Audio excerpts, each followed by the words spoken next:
Tema kita hari ini on earth as it is in heaven. Di bumi seperti di surga. Saudara, ketika gereja sedang bingung dan sedang panik, mencari tugas atau panggilannya, ingin tahu destininya, sebetulnya Tuhan Yesus sudah memberitahukan dengan jelas.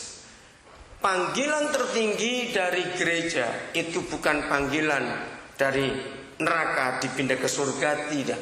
Dengar ya. Panggilan tertinggi dari gereja adalah memindahkan surga ke bumi, supaya bumi ini jadi seperti surga. Katakan amin. Saya ulangi lagi dan nanti saya minta saudara ulangi kalimat ini.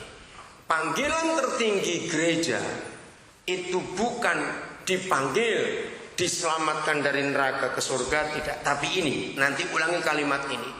Panggilan tertinggi gereja ialah memindahkan surga ke bumi, supaya bumi jadi seperti surga. 1, 2, 3.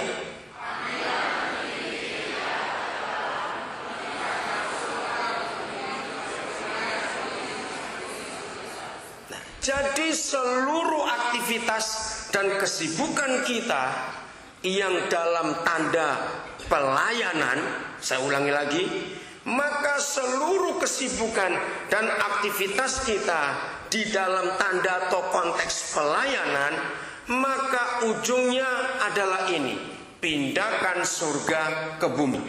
Tidak ada yang lain. Saudara main musik, saudara ngajar sekolah minggu, saudara kuliah, saudara bisnis, saudara karyawan, saudara pengangguran sekalipun, saudara seorang janda, orang duda, saudara pensiunan, siapapun termasuk anak-anak, sekalipun saudara anak-anak. Jadi setiap kita yang dipanggil menjadi anak-anak Bapa di surga, maka panggilan tertinggi kita adalah ini: pindahkan surga ke bumi. Amin kan lagi saudara.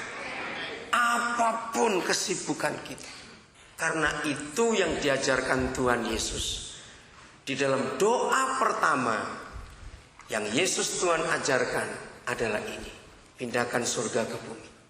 Saudara, hari-hari ini menjelang kemerdekaan, hari ini, sepanjang hari ini, ada banyak orang mengucapkan saya merdeka, selamat kemerdekaan. Saya bilang stop.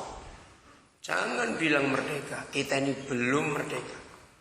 Ada yang balas dengan kaget dan berkata, mungkin saya adalah orang pertama di Indonesia berani ngomong ini.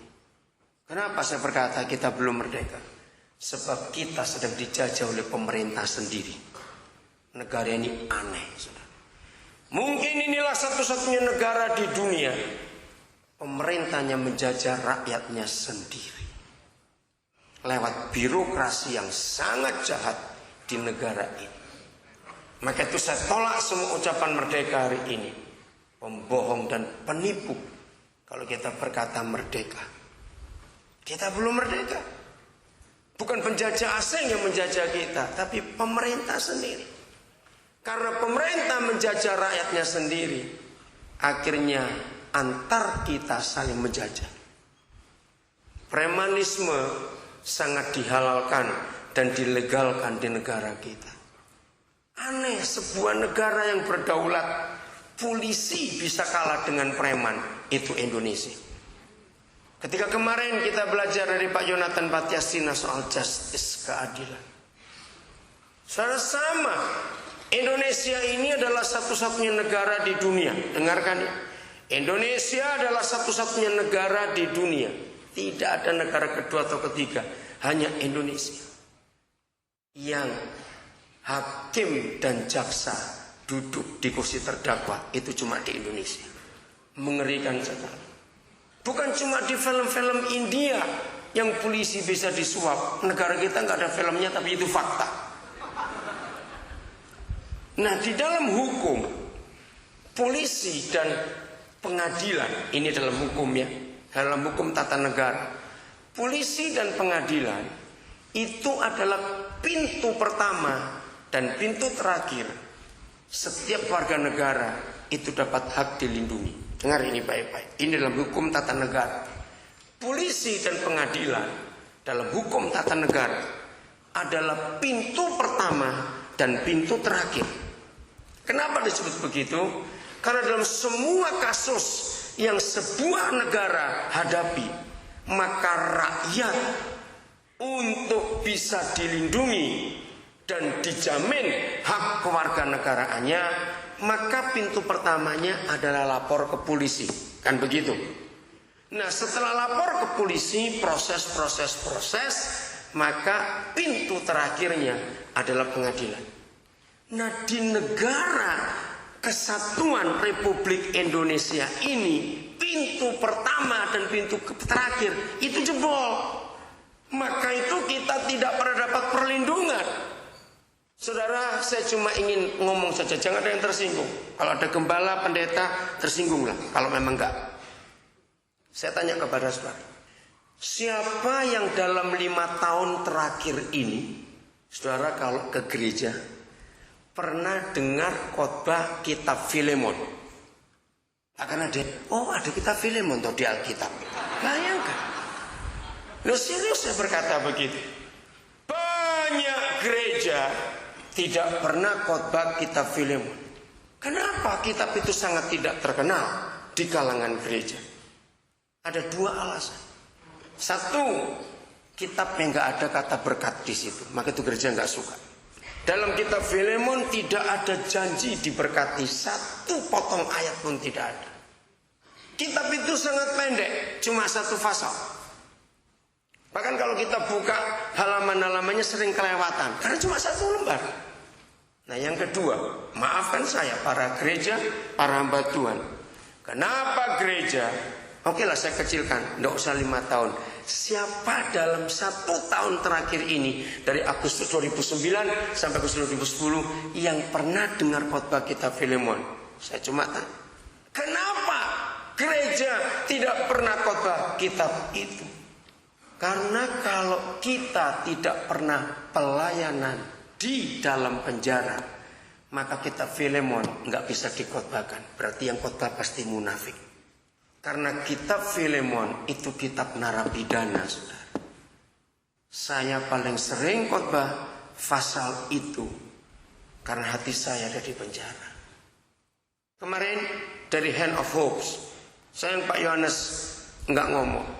Sekarang ini saudara, di banyak penjara, baik di LPG Pinang, baik di Salemba, baik di Tangerang, baik di Nusa Kambangan, sangat diperlukan orang-orang Indonesia yang fasih beberapa bahasa asing, sebab banyak narapidana asing di negeri ini tidak terlayani baik karena nggak ada yang bisa bahasanya.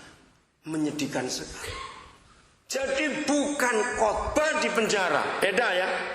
Tapi pelayanan ke penjara dengan khotbah di penjara itu beda. Tadi pagi saya dapat telepon dari Nusa Kambangan, dan itu hobi saya. Pak, ada 1 napi dapat remisi cukup besar pada hari ini, dan dia perlu bayar sekian. Saya bilang nanti selesai acara ini saya akan telepon. Saudara, hobi saya cuma 1 kalau urusan penjara, yaitu membebaskan bersyarat orang-orang yang sudah waktunya dibebaskan bersyarat. Dan tadi pagi saya dapat. Dalam perjalanan ke sini, di mobilnya Sukandi anak saya, putar radio. Hari ini di LP Sukabumi ada 252 napi dapat remisi berbeda-beda. Jadi sore nanti saudara, ini sudah bertahun-tahun kebiasaan saya akan banyak dapat SMS. Napi-napi mana dapat remisi yang hak saya untuk saya bebaskan mereka. Hari ini saya akan terima begitu banyak. Dan itu kesukaan saya. Sebab hukum di negara ini mengatakan kalau seorang napi sudah menjalani 2/3 dari masa tahanannya dan berkelakuan baik, maka napi itu berhak dibebaskan, tapi harus bayar. Dan saya tanda tangan. Karena pembebasan bersyarat itu harus ada yang jamin. Kalau sampai dia ada apa-apa, yang tanda tangan akan menggantikan dia. Dan saya selalu pasang badan untuk mereka selama sekian banyak tahun ini. Maka itu nama saya ada di Departemen Kehakiman. Sebab tiap kali ada pembebasan bersyarat harus tunggu Departemen Kehakiman sampai ke provinsi baru ke lapas itu, lalu saya dipanggil.